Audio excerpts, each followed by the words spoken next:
তাকদীরের ভালো মন্দ এখানে জাস্ট অল্প কিছু কথা বলছি। কিছু কিছু বিষয় আছে তাকদীরে যেগুলো কনস্ট্যান্ট ফিক্স, এগুলো কখনো পরিবর্তন হবে না। যেমন জীবন, আপনার মৃত্যু, আপনার হায়াত ইত্যাদি ইত্যাদি। কিছু বিষয় আছে যেগুলো ঝুলন্ত, মুআল্লাকা, এগুলো ভালো কাজ দিয়ে পরিবর্তন হয়, দোয়া দিয়ে পরিবর্তন হয়, নেকির কাজ দিয়ে, তাকওয়া দিয়ে পরিবর্তন হয়। যেমন কেউ যদি আত্মীয়তার সম্পর্ক বজায় রাখে, তার রিজিক বাড়বে, তার হায়াতে বরকত হবে।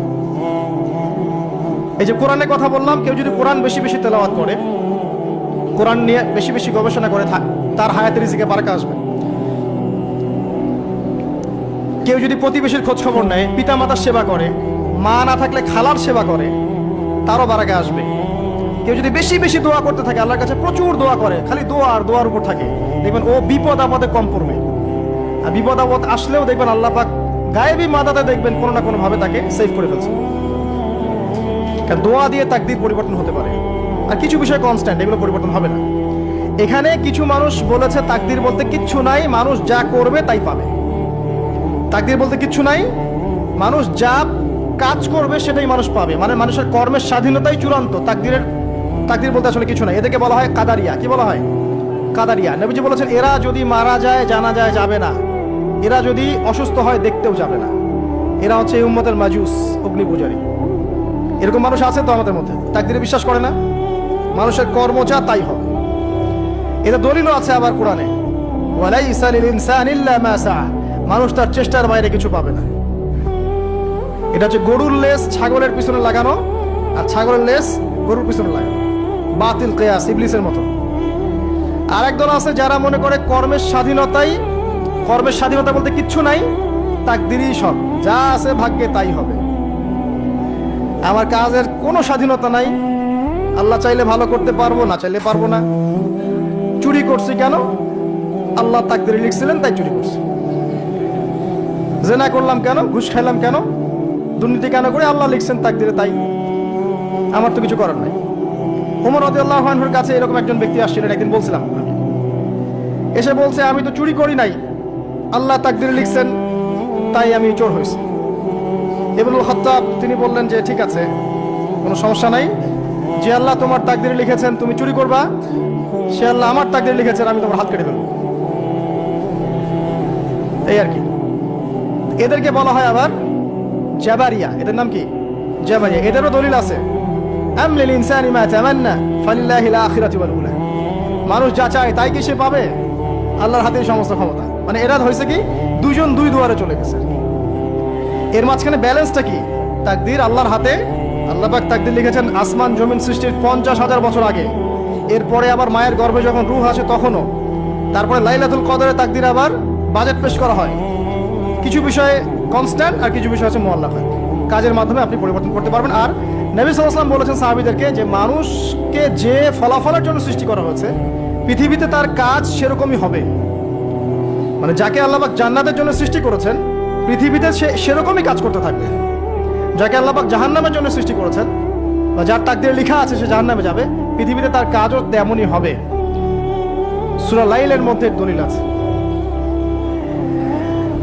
এই 6টা বিষয় হচ্ছে ঈমানের পিলার। মনে থাকবে ইনশাআল্লাহ। আল্লাহর প্রতি বিশ্বাস, মালায়েকা, কুতুবিহি ওয়া রুসুলিহি ওয়াল ইয়াউমিল আখির ওয়াল কদরি খায়রি ওয়া শাররি। এই 6টা পিলারকে মনে বিশ্বাস করা, মুখে স্বীকার করা, আর কাজে বাস্তবায়ন করার নাম হচ্ছে ঈমান। মনে থাকবে ইনশাআল্লাহ। মনে বিশ্বাস, মুখে স্বীকার, আর কাজে বাস্তবায়নের নাম কি? ঈমান। শুধু মনে বিশ্বাস করি, কাজ নাই, ঈমান আছে? ঈমান আছে, নামাজ পড়ি না, চলবে? চলবে না। এখানে দুইটা দল আছে, ভালো করে বোঝেন এই জায়গাটা। এক দল হচ্ছে মনে করে জাস্ট মুখে লা ইলাহা ইল্লাল্লাহ একবার বললেই জান্নাত। কথা বুঝতে পারছেন? এদেরকে বলা হয় মুরজিয়া। কি বলা হয়? মুরজিয়া, মানে শৈথিল্যবাদী। আরেক দল আছে যারা মনে করে মানুষ কবিরা গুনাহ করলেই কাফের হয়ে যায়, এদেরকে বলা হয় খারেজি। কি বলা হয়? খারেজি। পৃথিবীতে যত দেশে দেশে এই যে জঙ্গিবাদ ছড়িয়ে পড়েছে, এর মূল আকীদা হচ্ছে এই যে খারেজি আকীদা। যারা মনে করে যে কেউ যদি কবিরা গুনাহ করে কাফের হয়ে যাবে, অতএব তাকে মারা জায়েজ আছে, এই জন্য তাকে মারা, তার রক্তকে হালাল মনে করা, তার সম্পদ লুটে নেওয়া, এগুলো ওরা জায়েজ মনে করে, নেকির কাজ মনে করে। এটা খারেজি আকীদা। আর মাঝখানের আকীদা হচ্ছে আহলে সুন্নাহ ওয়াল জামায়াতের আকীদা। সেটা হচ্ছে মনে বিশ্বাস, মুখে স্বীকৃতি, ঠিক আছে, এটা বেস, আর কাজ হচ্ছে ফুরু বা শাখা। কাজ করতে গিয়ে কারো ভুল ত্রুটি ভালো মন্দ হতে পারে, যদি কেউ কবিরা গুনাহ করে ফেলে তার জন্য তওবার দরজা খোলা আছে, সে কাফের হয়ে যাবে না, হায়েস্ট সে বরং ফাসেক বা জালেম হতে পারে। এই অবস্থায় মারা গেলে আল্লাহ তার বিচার করবে। এই হচ্ছে আহলুস সুন্নাহ ওয়াল জামায়াতের আকীদা। এরপরে ওই ব্যক্তি বলেন আপনি সত্য বলেছেন। আবার প্রশ্ন করলেন আখবিরনি আনিল ইহসান, ইহসান কাকে বলে? নবীজি উত্তর দিলেন আল ইহসান আন তা'বুদাল্লাহা কাআন্নাকা তারাহ। তিনি বললেন ইহসান হচ্ছে তুমি এমন ভাবে আল্লাহর ইবাদত করবে যেন তুমি আল্লাহকে দেখতে পাচ্ছ। ওয়া ইল্লাম তাকুন তারা ফাইন্নাহু ইয়ারাক, তুমি যদি আল্লাহকে দেখতে না পারো বিশ্বাস রাখবে আল্লাহ তোমাকে দেখছেন। এই যে এই কনসিয়াসনেস, আল্লাহ কনসিয়াসনেস নিয়ে ইবাদত করার নাম হচ্ছে ইহসান। ইহসান যে ব্যক্তি আয়ত্ত করতে পারবে সে হবে মুহসিন, মুসলিম, মুমিন, মুত্তাকি, মুহসিন, একদম হাইয়েস্ট লেভেল। তাহলে এই হচ্ছে ইহসান। ইহসান যার মধ্যে থাকবে সে কিন্তু পাপ করতে পারে না খুব একটা। খেয়াল করে দেখেন, আন তা'বুদাল্লাহা কাআন্নাকা তারা, তুমি এমন ভাবে আল্লাহর ইবাদত করবে যেন তুমি স্বয়ং আল্লাহকে দেখতে পারছো। আল্লাহকে যদি কেউ দেখতে পারতো সে কি কখনো আল্লাহর বিরুদ্ধে যেতে পারতো? এই বিষয়টাই হচ্ছে ইহসান। আর আল্লাহকে কেউ এই দুনিয়ায় খালি চোখে দেখতে পারবে না। এই জন্য আল্লাহ রাসূল বলেছেন যে ওয়া ইল্লাম তাকুন তারা, তুমি যদি তাকে দেখতে না পারো ফাইন্নাহু ইয়ারাক, তিনি তোমাকে অবশ্যই দেখছেন। আল্লাহকে হাজির নাজির জেনে ইবাদত করতে হবে। আল্লাহ পাক তৌফিক দান করুন, আমিন। প্রত্যেকটা কাজ, নামাজ, রোজা, হজ, যাকাত, জিকির, আজকার, তাসবিহ, তাহলিল, সবকিছু, ব্যবসা বাণিজ্য, চাকরি বাকরি যা আছে সব আল্লাহকে হাজির নাজির জেনে করলে মানুষ হারাম থেকে বেঁচে থাকতে পারবে ইনশাআল্লাহ। চতুর্থ প্রশ্ন করেছেন এই ব্যক্তি, আখবিরনি আনিস সাআহ, আমাকে কিয়ামত সম্পর্কে বলুন। নবীজি বলছেন মাল মাসউলু আনহা বিআ'লামা মিনাস সাইল, এই ব্যাপারে প্রশ্নকারী আর উত্তরদাতা এর বেশি কেউ কিছু জানে না। যাকে জিজ্ঞেস করা হচ্ছে আর যে জিজ্ঞাসা করছে তাদের জ্ঞান সমান। আমি আসলে জানি না কবে কিয়ামত হবে। কেউ জানে কবে কিয়ামত হবে? সূরা লুকমানের শেষে আছে না, ইন্নাল্লাহা ইনদাহু ইলমুস সাআহ ওয়া ইউনাজ্জিলুল গায়থ ওয়া ইয়ালামু মা ফিল আরহাম ওয়া মা তাদরি নাফসুম বিআইয়ি মাযা তাকসিবু গাদা ওয়া মা তাদরি নাফসুম বিআইয়ি আরদিন তামুত। পাঁচটা বিষয় আল্লাহ ছাড়া কেউ জানে না। কিয়ামত কবে হবে, বৃষ্টি কখন কোথায় বর্ষিত হবে, আগামীকাল কোন নফস কি অর্জন করবে কি হারাবে, কার মৃত্যু কোথায় হবে, এগুলো আল্লাহ ছাড়া কেউ জানে না। তো এই জন্য তিনি বলেছেন মাল মাসউলু আনহা বিআ'লামা মিনাস সাইল, এই বিষয়ে জিজ্ঞাসিত ব্যক্তি প্রশ্নকারীর চেয়ে বেশি জানে না। তিনি থেমে যান নাই প্রশ্নকারী, তিনি বলছেন আখবিরনি আন আমারাতিহা, আচ্ছা আপনার তো জানা নাই এক্স্যাক্টলি কবে কিয়ামত হবে, তাহলে আপনি বলেন এর কিছু আলামত বলেন, সাইন্স বলেন। নবীজি বললেন দুইটা মাত্র, একটা হচ্ছে আউযু বিকালিমাতিল্লাহি তাম্মাতি মিন শাররি মা খালাক, এই দোয়াটা আউযু বিকালিমাতিল্লাহি তাম্মাতি মিন শাররি মা খালাক, তিনবার, সকালে 3, সন্ধ্যায় 3, 6।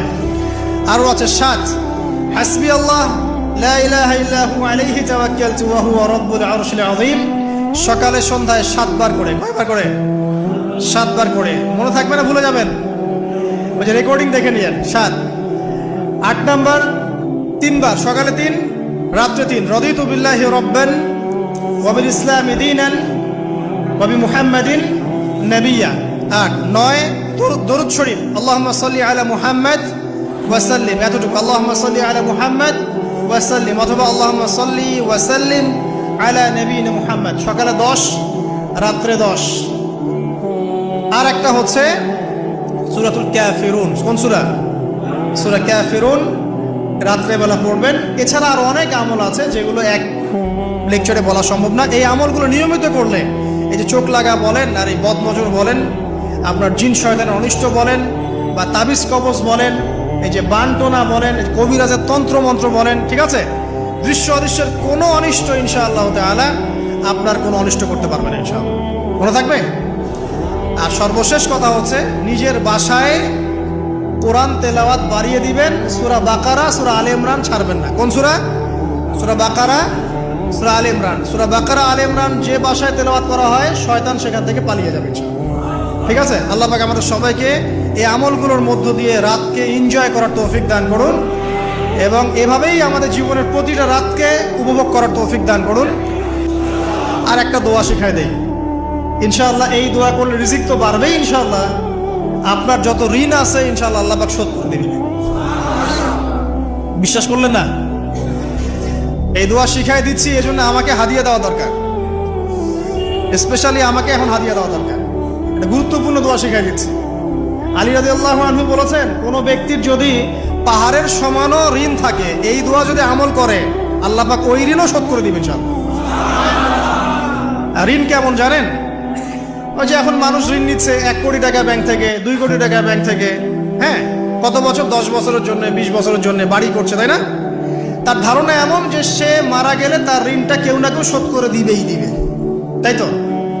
আর আল্লাহর রাসূল কি বলছেন দেখেন, একজন মারা গেছেন, নবী সাল্লাল্লাহু আলাইহি ওয়াসাল্লামের সময় একজন মারা গেছেন। তো নবী করিম সাল্লাল্লাহু আলাইহি ওয়াসাল্লাম বলছেন, এই ব্যক্তির কি কোনো ঋণ আছে? একজন সাহাবী বলেন, হ্যাঁ ইয়া রাসূলুল্লাহ, তো ঋণ আছে। নবীজি বললেন, তোমরা ওর জানাজা পড়ো, আমাকে ডেকো না। তোমরা ওর জানাজা পড়ে নাও, আমি জানাজা পড়তে চাচ্ছি না। আমি এখন কেমন করে আপনাকে বুঝাবো ঋণ কত ভয়ঙ্কর জিনিস? আপনি যে ব্যাংক থেকে 3-4 কোটি টাকা লোন নিয়ে রাখছেন, লাখ লাখ টাকা লোন নিয়ে বসে আছেন, দিব্যি সুখে বসে আছেন, এমন চিন্তায় যে আপনার মৌত হবে না। আর নবী সাল্লাল্লাহু আলাইহি ওয়াসাল্লামের সময়ে একজন মারা যাচ্ছেন, তিনি বলছেন তোমরা জানাজা পড়ে নাও, আমি জানাজা পড়তে চাচ্ছি না। মানে ঋণগ্রস্ত ব্যক্তির জানাজাও তিনি পড়তেন না। তারপরে একজন এসে বললেন, ইয়া রাসূলুল্লাহ, আমি তার ঋণ শোধ করে দিব, তার যা ঋণ আছে আমি শোধ করে দিব। তখন নবী এসে জানাজা পড়লেন সাল্লাল্লাহু আলাইহি ওয়াসাল্লাম। তো আপনার এই কোটি কোটি টাকা ঋণ শোধ করার লোক তো রেডি আছে নাকি? আছে না? সমস্যা নেই, আপনার জানাজা পড়া হবে। কারণ হুজুরকে আপনি 5,000 টাকা দিবেন, হুজুর জানাজা পড়াই দিবেন, কোনো সমস্যা নেই। তারপরে আপনার মিলাদও হবে, আপনার একটা বড়সড় দোয়াও হবে ইনশাআল্লাহ। কিন্তু আল্লাহ পাক বলেছেন, শহীদ, আল্লাহর পথে যুদ্ধ করে শহীদ হয়েছে, এই ব্যক্তির আত্মাও ঝুলে থাকে যতক্ষণ পর্যন্ত না তার ঋণটা শোধ করা হয়। এবার বলেন আমি কি বুঝাবো? আর কিছু বলতে হবে? তো এখন সেই দোয়া শিখাচ্ছি আপনাদেরকে, যে দোয়া শিখলে আপনারা ঋণ থেকে বাঁচবেন ইনশাআল্লাহ। কত দিবেন বলেন? আচ্ছা, হ্যাঁ, এই তো শুকরিয়া। দোয়া করবেন যেন আল্লাহ পাকের দিনটাকে আল্লাহর জমিনে প্রতিষ্ঠা করতে পারি। আমার সাথে বলেন, দোয়াটা হচ্ছে, আল্লাহুম্মা ইকফিনি বিহালালিকা আন হারামিকা ওয়া আগনিনি বিফদলিকা আম্মান সিওয়াকা। এই দোয়াটা ছোট না, এটা মুখস্থ করবেন, সেজদায় পড়বেন, নামাজের সেজদায় পড়বেন, আত্তাহিয়াতু দরুদ শেষ তারপরে পড়বেন, নামাজ শেষে হাত তুলে পড়বেন, যখন তখন শেষ রাতটা করবেন।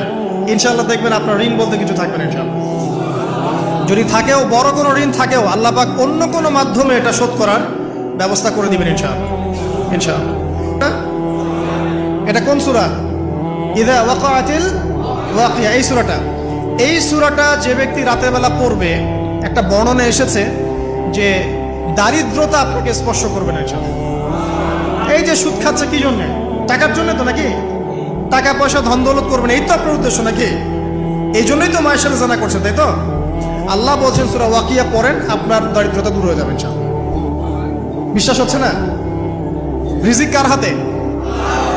না, রিজিক তো আমাদের হাতে।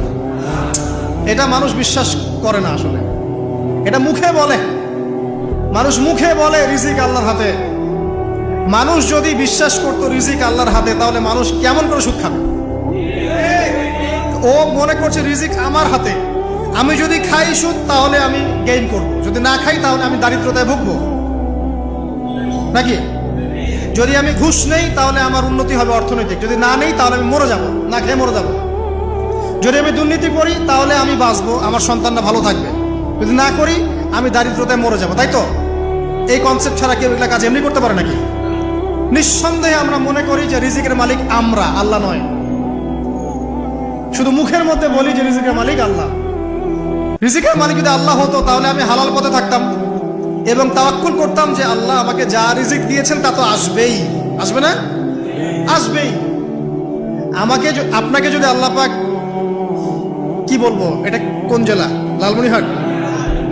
লালমনিরহাটের 100 একর জায়গায় যত ধান হয়, এতগুলো ধান যদি আপনার আমল নামায় লেখা থাকে, মানে আপনার আমল নাম হচ্ছে রিজিকে, তাকদিরে আপনার তাকদিরে যদি লেখা থাকে যে আপনি 100 একর জমির ধান খাবেন তারপর মরবেন, আছে না লেখা? আচ্ছা, একটা দানা কম বেশি হবে?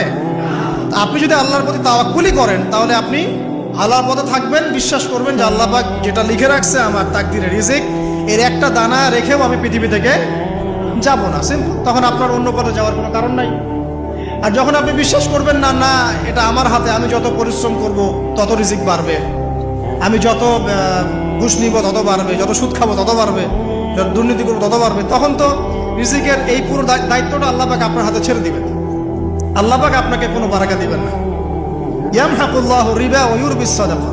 সদকা করলে সম্পদ বৃদ্ধি পায়, আর রিবার মধ্য দিয়ে সম্পদ ধ্বংস হয়ে যায়, একদম মাটিতে মিশে যায়। কিভাবে ধ্বংস হয় সেটা এখন আলোচনা করার সুযোগ নাই, সময় নাই। আমি ইনশাল্লাহ আরেকদিন শুধু রিবা নিয়ে আলাদা আলোচনা করবো ইনশাল্লাহ। এটা সমাজের নিচু লেভেল থেকে উঁচু পর্যন্ত দরিদ্র মানুষদেরকে আরো দরিদ্র করবে, আর ধনীদেরকে আরো ধনী করবে। সম্পদ এক শ্রেণীর মানুষের হাতে গিয়ে জমা হয়ে যাবে, সবার হাতে সম্পদ এভাবে সার্কুলেট করতে থাকবে না। আর যখন আপনি জাকাত ভিত্তিক অর্থনীতি চালু করবেন, সদকা করবেন, হালালে থাকবেন, ব্যবসা করবেন, তখন সম্পদ এক হাত থেকে আরেক হাতে ঘুরতে থাকবে। এটা এমনি বুঝবেন না, ইনশাআল্লাহ আরেকদিন বুঝাবো। আসেন, যে দারিদ্রতা দূর করতে চান, সচ্ছলতা চান, কয়েকটা কাজ করেন। এই যে বললাম, 1 নাম্বার সূরাতুল ওয়াকিয়া তেলাওয়াত করেন, 5 ওয়াক্ত নামাজ জামাতে পড়েন, ডেইলি কিছু সময়ের জন্য কোরআন তেলাওয়াত করেন, আর আল্লাহর কাছে রিজিক চান, জিকির বেশি বাড়ায় দেন। পারবেন না ইনশাআল্লাহ? তো রাত সংক্রান্ত নবী সাল্লাল্লাহু আলাইহি ওয়াসাল্লামের বেশ কিছু আমল আছে। এই আমলগুলো আল্লাহ পাক আমাদের সবাইকে করার তৌফিক দান করুন, আমিন। তার মধ্যে প্রথম আমলটা হচ্ছে, সূর্য ঢলে গেলে নবী করিম সাল্লাল্লাহু আলাইহি ওয়াসাল্লাম মাগরিবের সালাত আদায় করতেন, এবং সালাত আদায় করার পর নবী সাল্লাল্লাহু আলাইহি ওয়াসাল্লাম পুরো রাতের জন্য কিছু ইবাদত করতেন। তার মধ্যে অন্যতম হচ্ছে একবার আয়াতুল কুরসি তেলাওয়াত করা।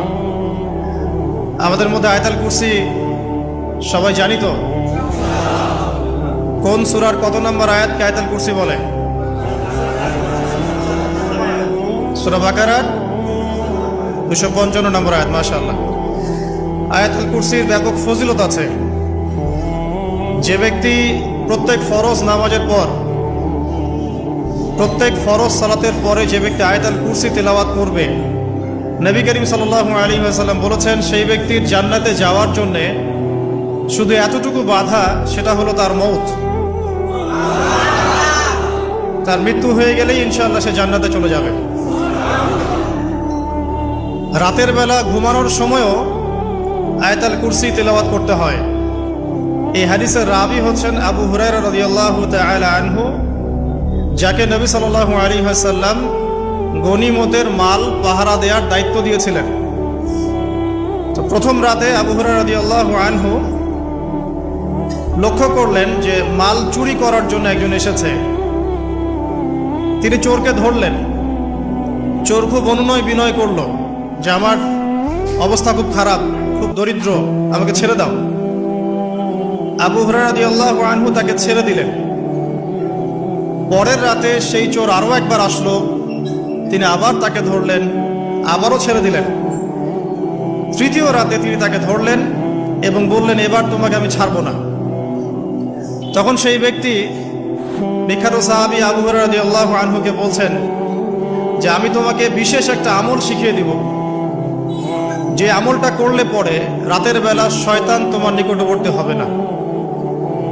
তো আবু হুরায়রা রাদিয়াল্লাহু আনহু বলছেন, কি সেই আমল, শিখিয়ে দাও, যদি শিখিয়ে দাও তাহলে ছেড়ে দেব তোমাকে।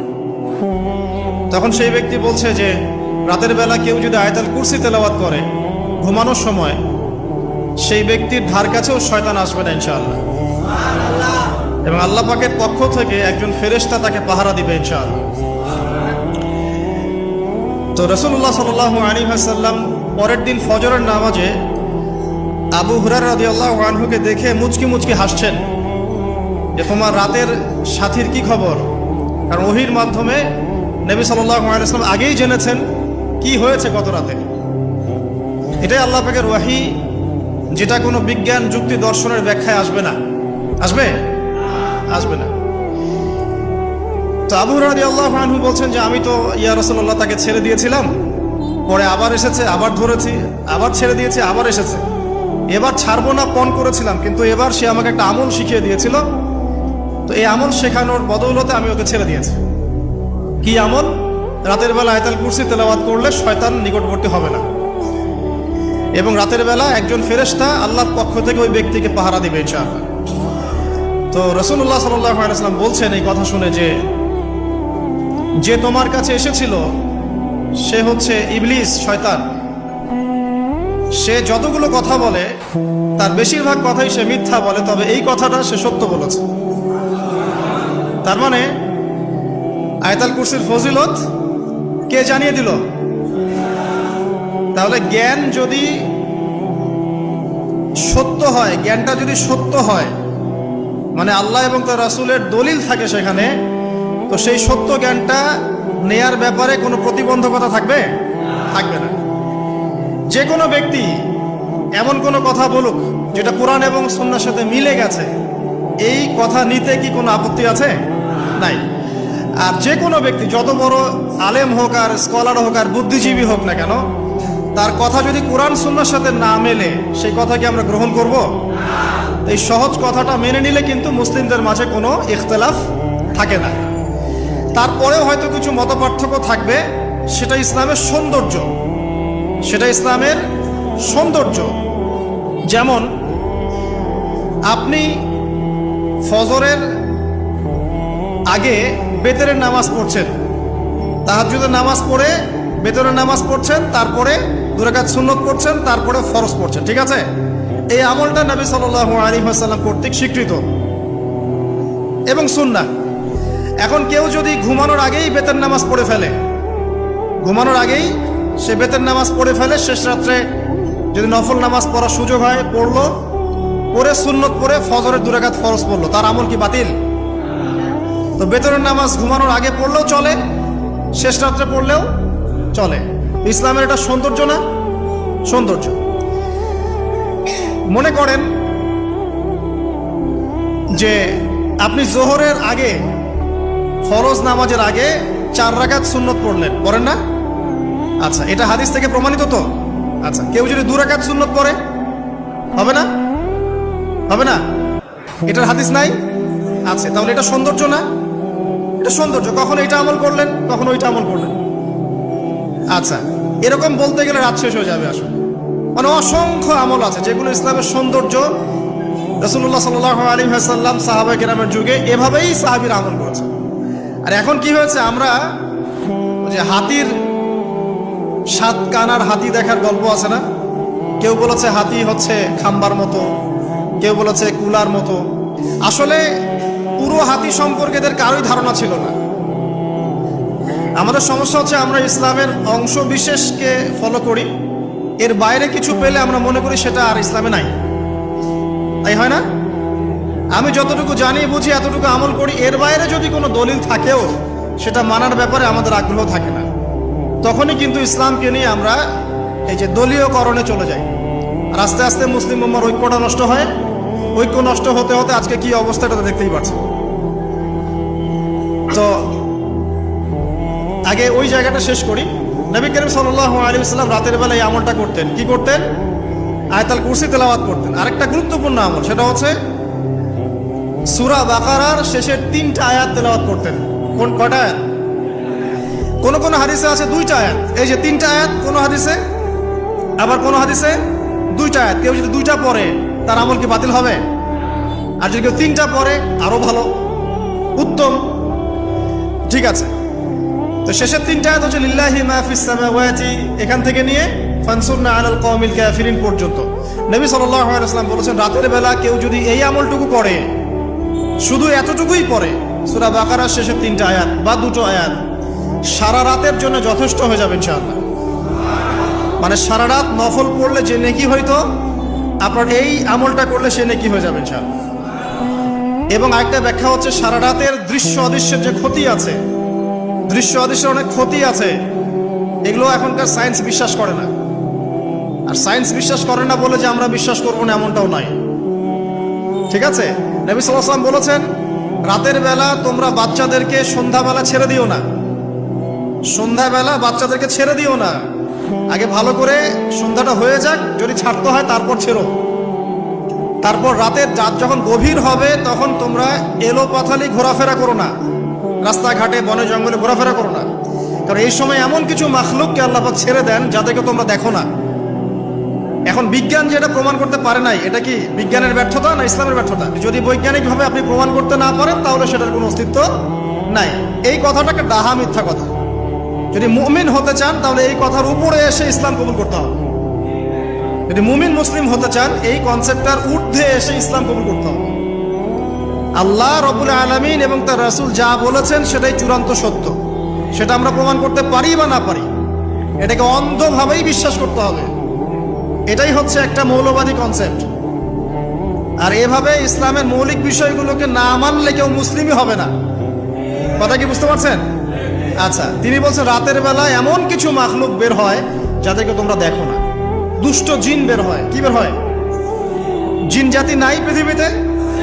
আল্লাহ পাক সূরা জিন নামে একটা গোটা সূরা নাজিল করেছেন, করেন নাই? হাফেজ আছে না এখানে মানুষ? কুলু হিয়া ইলাইয়া আন্নাহু ইসতামা নাফারু মিনাল জিন্নি ওয়া ক্বালু ইন্না সামি'না কুরআনান আজাবা। জিনদের একটা দল কোরআন শুনে বলেছিল যে আমরা অদ্ভুত আজব একটা কোরআন শুনেছি। তারপর তারা গিয়ে তাদের কওমের কাছে ইসলামের দাওয়াত দেয়, ওই কওম ইসলাম কবুল করে। এটা নবী সাল্লাল্লাহু আলাইহি ওয়াসাল্লামের জীবনের সেই সময়কার ঘটনা, যখন নবীজি তায়েফ থেকে ফিরে আসছেন। তায়েফবাসী তাকে অত্যাচার করলো, তিনি নাখলা উপত্যকায় এসে নামাজ পড়ছেন, ওই নামাজের কেরাত শুনে জিনরা ইসলাম কবুল করেছে। তো সূরা জিনে আল্লাহ পাক এই কথা নাজিল করেছেন। তো আল্লাহ পাক যে বলছেন জিন জাতি আছে, আল্লাহ কি মিথ্যা কথা বলছেন? নাকি নাসা যখন বলে এলিয়েন আছে তখন ওইটা সত্য, আর আল্লাহ বলছেন জিন জাতি আছে, এটা মিথ্যা? তা আমাদেরকে আবার নতুন করে মুসলমান হওয়া লাগবে এখন, আমাদের কনসেপ্ট চেঞ্জ হয়ে গেছে। তো যেটা বলছিলাম প্রিয় ভাইরা, রাতের বেলা এই সব প্রাণী বের হয়, নবী সাল্লাল্লাহু আলাইহি ওয়াসাল্লাম বলেছেন অতএব আপনাদের বাচ্চা যারা আছে এদেরকে সন্ধ্যাবেলায় বাইরে ছেড়ে দিবেন না। এখন কিন্তু প্রচুর ঘটনা ঘটছে, প্রচুর জিনঘটিত ঘটনা ঘটছে, রুকিয়া করাতে হচ্ছে, জাদুটোনা করা হচ্ছে, বানটোনা করা হচ্ছে না? আর অনেক সময় আমরা মনে করি, এখন সায়েন্সের যুগ তো, মানুষ মনে করে এগুলোর কোনো ভিত্তি নাই মনে হয়। কোরআন বলছে জাদু সত্য। কে বলছে? কোরআন বলছে জাদু সত্য। কোন সূরা? সূরা বাকারা আয়াত নাম্বার 101। সূরা বাকারা আয়াত নাম্বার 101, 102 পড়ে দেখেন। ওয়াত্তাবিউ মা তাতলু শায়াতিন আলা মুলকি সুলাইমান। এই আয়াতটা পড়েন, বিশাল একটা আয়াত আছে। ওয়ামা কাফারা সুলাইমান ওয়ালাকিন্নাশ শায়াতিন কাফারু ইউআল্লিমুনা আন-নাস আস-সিহর। এই সিহর দিয়ে কি হতো? মা ইউফাররিকুনা বিহি বাইনাল মারই ওয়া যাওজি। সুলাইমান আলাইহিস সালামের সময় এই জাদুবিদ্যার প্রচলন ছড়িয়ে পড়ে। এই জাদু মানুষ শিখে কি করছিল? নারী পুরুষের মাঝখানে, স্বামী স্ত্রীর মাঝখানে বিভেদ সৃষ্টি করছিল। এখন দেখেন না, পরিবারের স্বামী স্ত্রীর বন্ধন ভেঙে যায় না? খুব ভালো সম্পর্ক, হঠাৎ করে সম্পর্ক খারাপ, কেউ কাউকে দেখতে পারে না, এমন হচ্ছে না? এই জাদুবিদ্যা সত্য। এবং এখনকার অনেক ভণ্ড যে কবিরাজগুলো বের হয়েছে, এরা জিনকে তাবে করে নিয়ে এই জিনদের মধ্য দিয়ে মানুষের মধ্যে জাদু ছড়িয়ে দিয়েছে, এবং এর ফলশ্রুতিতে বহু পরিবার ধ্বংস হয়ে যাচ্ছে। এই জাদুবিদ্যা সত্য। আরো একটা জিনিস সত্য, নবী সাল্লাল্লাহু আলাইহি ওয়াসাল্লাম বলেছেন ইন্না আইনাল হক, চোখের নজর সত্য। নবী করিম সাল্লাল্লাহু আলাইহি ওয়াসাল্লাম বলেছেন চোখের বদনজর সত্য। এই যে আমরা বলি ফেসবুকে এত বেশি ছবি দিয়েন না ভাই, ছবি তুলেন না, বারবার যে বলে নিষেধ করি, কারণ কি জানেন? একটাই কারণ, বিকজ চোখ লাগাটা সত্য। কারণ নবী করিম সাল্লাল্লাহু আলাইহি ওয়াসাল্লাম যা বলেছেন, সাদাকাল্লাহু ওয়া সাদাকা রাসূলুহুল কারীম। নবী যা বলেছেন, আল্লাহ যা বলেছেন, চিরায়ত সত্য, এর বাইরে কোনো সত্য আছে? আচ্ছা দেখেন, আমি বললাম যে জাদুবিদ্যা সত্য। এই জাদুবিদ্যার চর্চা মানুষ করে, এখনো করে, এবং এই জাদু দিয়ে মানুষের ক্ষতি করার জন্য জিনের প্রয়োজন হয়, দুষ্ট জিন। এই জিনগুলোকে মানুষ তাবে করে মানুষের ক্ষতি করার চেষ্টা করে। দেখবেন এখন গ্রামে গঞ্জে শহরে সব জায়গায় ছড়িয়ে পড়েছে না? দেখবেন, খুব সতর্ক থাকবেন। আমি পরে সলিউশন বলছি আপনাদেরকে। আরেকটা বলেছি, নবী সাল্লাল্লাহু আলাইহি ওয়াসাল্লাম বলেছেন চোখের বদনজর এমন সত্য যে একটা উটকে এই রান্নার ডেকচির মধ্যে ঢুকাই ফেলতে পারে। একজন সাহাবী গোসল করছিলেন, গোসল, এটা হাদিসে সহিহ। এই আলেম উলামা যারা আছেন তারা জানেন যে এই হাদিসে সহিহ। একজন সাহাবী গোসল করছেন, তার গায়ের চামড়াটা খুব সুন্দর ছিল, একদম স্কিনটা অনেক সুন্দর থাকে না এমন কিছু মানুষ? আচ্ছা, এখন আরেকজন সাহাবী এই গোসল দেখছেন দূর থেকে, দেখে বলছেন যে কি চমৎকার তার শরীরের রংটা, যেন কুমারী নারীর মতো, অনেকটা এমন একটা কথা তিনি বলেছিলেন। সাথে সাথে এই সাহাবী অজ্ঞান হয়ে পড়ে গেছে। কোন সাহাবী? যিনি গোসল করছিলেন। এটার আপনি কোনো ব্যাখ্যা দিতে পারবেন না। তো এখানে কোনো সায়েন্স দিয়ে বা মেডিকেল সায়েন্স দিয়ে আপনি কোনো ব্যাখ্যা করতে পারবেন না। একটা ব্যাখ্যা দিতে পারেন, কিন্তু কেন সেটা হলো সেটা আপনি অ্যান্সার খুঁজে পাবেন না। তো নবী সাল্লাল্লাহু আলাইহি ওয়াসাল্লামের কাছে নিয়ে যাওয়া হলো তাকে। তিনি বললেন যে এই ব্যক্তির ব্যাপারে কি কেউ ভালো মন্দ কিছু বলেছিল? তখন একজন সাহাবী বলেন, হ্যাঁ, অমুকে বলেছে এর স্কিনটা অনেক সুন্দর, ওকে ডেকে নিয়ে আসুন। ওকে ডেকে আনা হলো। ডেকে আনার পর নবীজি তাকে অনেক শাসালেন, তোমরা তোমাদের ভাইদেরকে কি মেরে ফেলতে চাও? তখন এই সাহাবী তো অবাক, আমি আবার কখন মারতে চাইলাম ইয়া রাসূলুল্লাহ? আমি তো মারতে চাই নাই, আমি তো খালি বলেছি যে তার গায়ের রংটা অনেক সুন্দর। তখন তিনি বললেন, কেন তুমি সুবহানাল্লাহ বললে না? কেন তুমি মাশাআল্লাহ বললে না? যখন মাশাআল্লাহ বলবেন, সুবহানাল্লাহ বলবেন, নজরটা লাগবে না। আর যখন আপনি মাশাআল্লাহ বলবেন না, সুবহানাল্লাহ বলবেন না, দেখবেন নজর লেগে গেছে। আপনি বিশ্বাস করেন ব্যবসা খুব ভালো চলছে, মানুষ বললো যে বাহ, তোর তো ব্যবসা হেভি, লালে লাল শাহজালাল, ঠিক আছে, দেখবেন আপনার কেনা বেচা বন্ধ হয়ে গেছে। এরকম হবে, আমার কথাটা বিশ্বাস করেন। এটা কিন্তু সায়েন্স প্রমাণ করতে পারবেন না, আল্লাহ এবং তার রাসূল বলেছেন, তার উপরে কোনো সত্য নেই। আছে সূরা কাহফ 29 নম্বর আয়াত পড়ে দেখেন, আল্লাহ পাক বলছেন, ওয়াকুলিল হাক্কু মির রাব্বিকুম, সত্য সেটাই যা তোমার রবের পক্ষ থেকে আসে। ফামান শাআ ফালইউমিন, যার ইচ্ছা হয় বিশ্বাস করুক, ওয়ামান শাআ ফালইয়াকফুর, যার ইচ্ছা হয় সে অস্বীকার করুক। এই কারণে আমরা বলি ফেসবুকে এত বেশি ছবি দেওয়া, এই আই ওয়াশ করা, এই যে শোডাউন করা, হ্যাঁ, ইসলামের কিছু কাজ করলেন একদম মানুষকে না দেখাইতে পারলে ঘুম হচ্ছে না, এগুলো বন্ধ করেন, এগুলো বন্ধ করে দেন আল্লাহর ওয়াস্তে। অফলাইনে কাজ করেন, নিজেকে গোপন করার চেষ্টা করেন। যত বেশি মানুষের কাছে নিজেকে এক্সপোজ করবেন, কাজের বরকত কমে যাবে, কাজের বরকত কমে যাবে, চোখ লাগবে, নজর লাগবে। এবং চোখ লাগা বদ নজরে বহু আলেম আস্তে আস্তে মাঠ থেকে মাইনাস হয়ে গেছে না? যায় নাই? এখন কি আলেমদের সংখ্যা বেশি না কম? যত দিন যাবে আলেমের সংখ্যা আরো কমে যাবে। নবীজি বলেছেন আলেমদের সংখ্যা কমতে থাকবে, মানুষ জাহেলদেরকে আলেম বানিয়ে নেবে। তো প্রিয় ভাইরা, জাদুবিদ্যা সত্য, চোখের বদনজর সত্য, রাতের এই অনিষ্টগুলো সত্য, রাতের বেলা অনেক ক্ষতি আছে। এই জন্য নবীজি বলছেন বাচ্চাদেরকে বাইরে বের করো না, এবং তোমরাও রাত যখন গভীর হবে তখন এদিক ওদিক ঘোরাফেরা করো না। দেখবেন রাত যত গভীর হয় আমাদের শহরগুলো তত জীবিত হয়, তাই না? তাই না? রাত যত গভীর হচ্ছে শহর তত জীবিত হয়। চায়ের দোকানে আড্ডা বেশি, ওই সিনেমা দেখছে, টিভি দেখছে, ক্যারাম খেলছে, লুডো খেলছে। ঘুম নাই। ঘুম কখন? ফজরের আগে আগে। ফজরের নামাজ কিন্তু নাই, ফজরের ঠিক আগে আগে, আবার ওই যে জোহরের নামাজের সময় উঠতেছে। এখন আমাকে বলেন, এরকম জেনারেশনকে দিয়ে কি আসলে ইসলামের কোনো খেদমত হবে? আচ্ছা, নবীজি রাতের বেলা আর্লি ঘুমাতেন। আল্লাহ পাক আমাদের সবাইকে তাড়াতাড়ি ঘুমানোর তৌফিক দান করুন। হ্যাঁ, আপনি ইলম চর্চা করলে রাত জেগে থাকতে পারেন।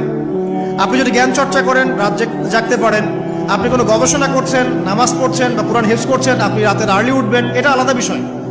কমন ভাবে আমাদের এই যে ফেসবুক, ইউটিউবিং ইত্যাদিতে আমরা লিপ্ত থাকি, সারা রাতটা কাটাই আড্ডাবাজি করে, এগুলো বন্ধ করতে হবে। এগুলো বন্ধ না করলে ফিজিক্যালি আমরা মানে সুস্বাস্থ্যের অধিকারী হতে পারবো না। সারা দিনটা আমাদের একটা কি বলবো অলসতার ভাবে যাবে, এবং দিনের বেলা কাজগুলো ব্যাহত হবে। এতে করে আমাদের উম্মার এই পুরো বড় যে তরুণ প্রজন্ম আছে, এদেরকে আপনি সম্পদে পরিণত করতে পারবেন না। তাই এই সিস্টেমটা চেঞ্জ করা দরকার। নবীজি রাতের বেলা এই সূরা বাকারার শেষ 3টা আয়াত তেলাওয়াত করতেন। আমরা করবো ইনশাআল্লাহ। ইনশাআল্লাহ। আরেকটা আমল বলে দেই, নবী করিম সাল্লাল্লাহু আলাইহি ওয়াসাল্লাম রাতের বেলা সূরা মুলক তেলাওয়াত করতেন। কোন সূরা? এটা কোন সূরা? তাবারাকাল্লাযী বিয়াদিহিল মুলক। কয়টা আয়াত আছে? 30টা আয়াত আছে। নবীজি বলেছেন সাল্লাল্লাহু আলাইহি ওয়াসাল্লাম, এই সূরা আপনাকে কবরের আযাব থেকে বাঁচাবে ইনশাআল্লাহ। কবরের আযাব থেকে তো ভাই বাঁচা খুব সহজ নাকি?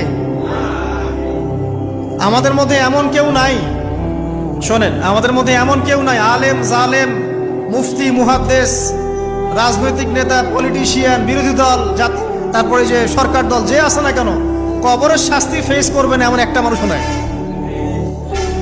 কেউ নাই পৃথিবীতে।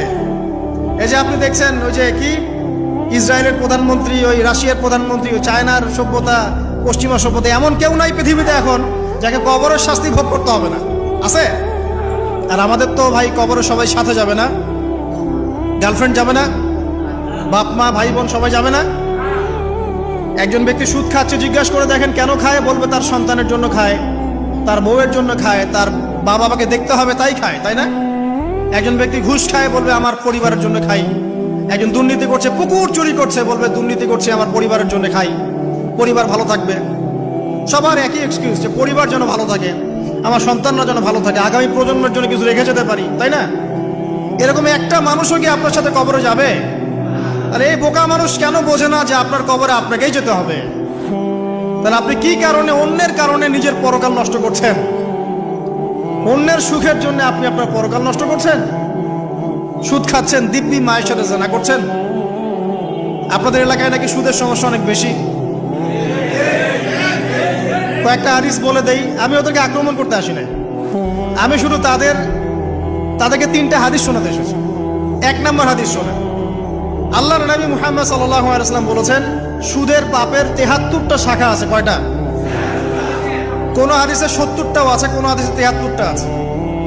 বলছেন যে সবচেয়ে নিচের শাখাটা হচ্ছে, সুদের পাপের সবচেয়ে নিচের শাখা হচ্ছে যে যেন কোনো ব্যক্তি তার মাকে রেপ করলো, তার মাকে ধর্ষণ করলো।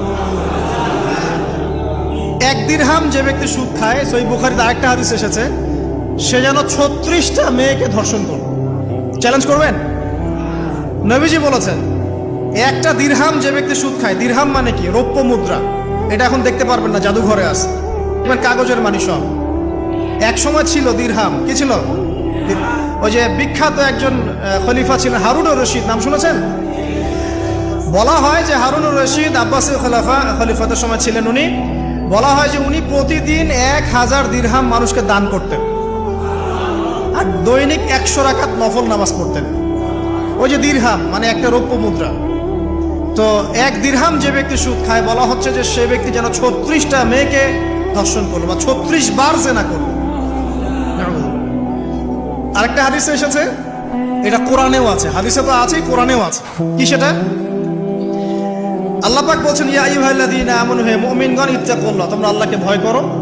ওয়া যারু মা বাকিয়া মিনার রিবা, সুদের অবশিষ্ট যে টাকা পয়সাগুলো আছে, চক্রবৃদ্ধি হারে সুদ খাচ্ছ, ছেড়ে দাও, ছেড়ে দাও। কারণ ওয়া ইল্লাম তাফআলু, যদি তোমরা এটা না করো, তাহলে ফাযানু বিহারবিন মিনাল্লাহি ওয়া রাসূলিহি, তাহলে আল্লাহ এবং তার রাসূলের সাথে যুদ্ধের ঘোষণা শুনে রাখো।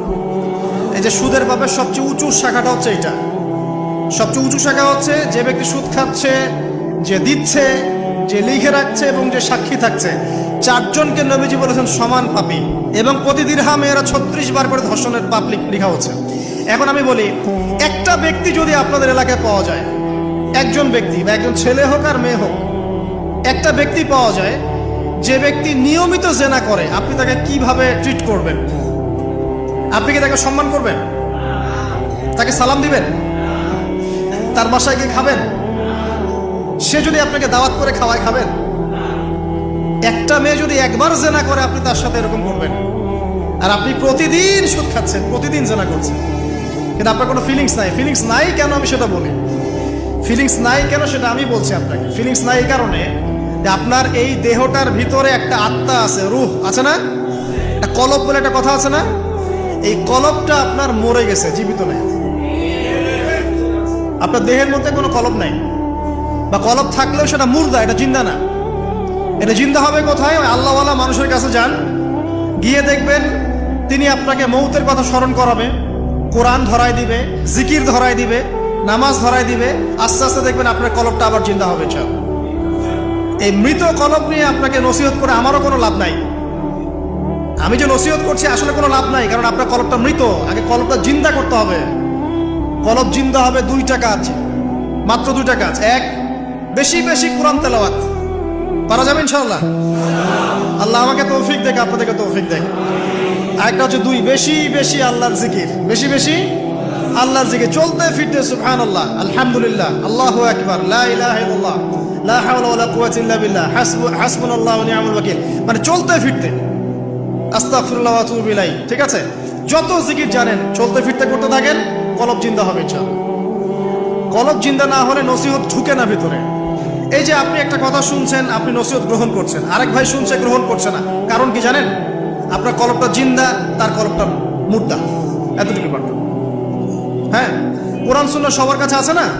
তো সবাই তো পড়ে হেদায়েত পাচ্ছে না। পাচ্ছে না। কিছু মানুষ পাচ্ছে, কিছু মানুষ পাচ্ছে না। কারণ কি? কারণ 1, তার মনের মধ্যে অনেস্টি নাই, সততা নাই। 2 হচ্ছে তার কলবটা মুর্দা। যদি কলবটা জিন্দা হতো এবং মনের মধ্যে সততা থাকতো, আল্লাহ পাক তাকে হেদায়েত দিতেন ইনশাআল্লাহ। যদি অমুসলিম ভাই বোনরাও থাকে, তাদের মনে যদি সততা থাকে, আল্লাহ পাক কোনো না কোনো দিন ওদেরকে হেদায়েত দিবে ইনশাআল্লাহ, দেখে নিয়ে। এই উমর রাদিয়াল্লাহু আনহু, তিনি রাসূল সাল্লাল্লাহু আলাইহি ওয়াসাল্লামকে জান্নাই তরোয়াল নিয়ে আঘাত করতে, জান্নাই ঘটনা জানেন না? তিনি কিন্তু সৎ মনের মানুষ ছিলেন, হয় ডানে যাবো নাহলে বামে, মাঝামাঝি এসবের মধ্যে আমি নাই, হয় মানবো নাহলে মানবো না। ঠিক আছে, উনি সৎ ছিলেন, সৎ মনের অন্তর ছিলেন, সৎ অন্তর। কেউ জুলুম করেছে, উনি জালেমের পক্ষ নিতেন না, মাজলুমের পক্ষ নিতেন, একদম সরাসরি, ডানে বামে দেখার সময় নেই। এই সততা ছিল তার মনের মধ্যে। আল্লাহ পাক হেদায়েত দিয়ে দেখেন দ্বিতীয় খলিফা বানিয়ে দিয়েছেন, আলহামদুলিল্লাহ। আর অবশ্যই নবী সাল্লাল্লাহু আলাইহি ওয়াসাল্লামের দোয়া এখানে ছিল, তিনি দোয়া করেছিলেন, আল্লাহ দুইজনের মধ্যে একজনকে হেদায়েত দিও। কে কে? হয় আবু জাহাল ইবনে হিশাম, না হলে ওমর ইবনুল খাত্তাব। আল্লাহ পাক ওমর রাদিয়াল্লাহু আনহুকে কবুল করেছেন, আলহামদুলিল্লাহ। এখনো যদি আল্লাহ পাক কারো মনের মধ্যে সততা দেখেন, ইনশাআল্লাহ তাআলা আল্লাহ পাক আপনাকে হেদায়েত দিবেন ইনশাআল্লাহ। আপনি নামাজ পড়ছেন না, তো মনটা অনেস্ট আপনার, কারো ক্ষতি করছেন না, কারো ক্ষতির মধ্যে আপনি নাই, কারো সম্পদ লুট করছেন না, ইচ্ছা করে কারো ক্ষতি করার চেষ্টা করছেন না, কাউকে বিপদে ফেলার চেষ্টা করছেন না, আপনি সৎ আছেন মনের দিক থেকে, আল্লাহ চাইলে আপনাকে নামাজি বানাই দিবে ইনশাআল্লাহ, বানাই দিবে ইনশাআল্লাহ একদিন না একদিন, কারণ আপনার মনের মধ্যে সততা আছে। একজন ব্যক্তি মিউজিক করছে মনে করেন, কিন্তু কোনো মাদকে নাই, জাস্ট মনের তৃপ্তির জন্য করছে, আল্লাহকে বিশ্বাস করে, আল্লাহর সাথে সে ইবলিসের মতো আচরণ করে না, আল্লাহ চাইলে তাকে একদিন হেদায়েত দিতে পারেন ইনশাআল্লাহ। একজন মাদক খাচ্ছে, মনে করেন সে মাদক খাচ্ছে মনের কষ্টে, হতাশা, চাকরি বাকরি পায় না, পরিবার থেকে চাপ, গার্লফ্রেন্ড ছেড়ে চলে গেছে, এখন মদ খাওয়া শুরু করছে। ও মনে করছে এখানে গেলে শান্তি পাবে, কিন্তু আল্লাহ বলে একজন আছে, সে বিশ্বাস করে, নামাজ মানে, কোরআন মানে, কেবলা মানে, নবীকেও মানে, কিন্তু সে জানে যে আমি একটা পাপ করছি, তার মনটা সৎ। আল্লাহ চাইলে ওই ব্যক্তিকে তওবার সুযোগ দিতে পারেন ইনশাআল্লাহ। কাকে দিবেন না জানেন? এই যে এখনকার বুদ্ধি বিক্রেতাগুলোকে নাও দিতে পারে। কথা বুঝতে পারেন নাই?